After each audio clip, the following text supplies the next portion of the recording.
अमरावती जिल्ह्यातील चांदूर बाजार तालुक्यात पावसाने हाहाकार माजवलाय।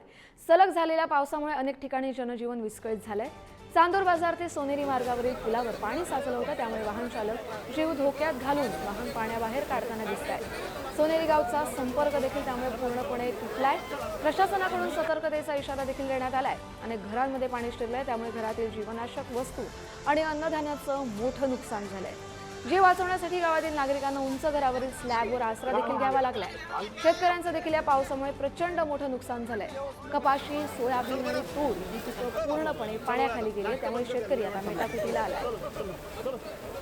त्या पुलाला जे हे नाल्यात काढत्या हे ते टाकलेले लोक जे कसबट आहे ते सगळं त्याला लाकडं डिकले, त्याच्यामुळं सगळ्या गावात पाणी जाते। तो पूल उंच होणं फार महत्त्वाचं आहे।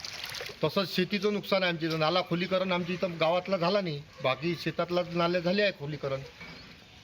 आमच्या इथं काजळी, दिवरवाडा, शिरसगाव हे जे रस्त्यावरचे लोक जे आहे विद्यार्थी असे भरपूर लोक आज अटकले होते आमच्या इथं। आता त्यांची व्यवस्था केली आहे आम्ही मंदिरात।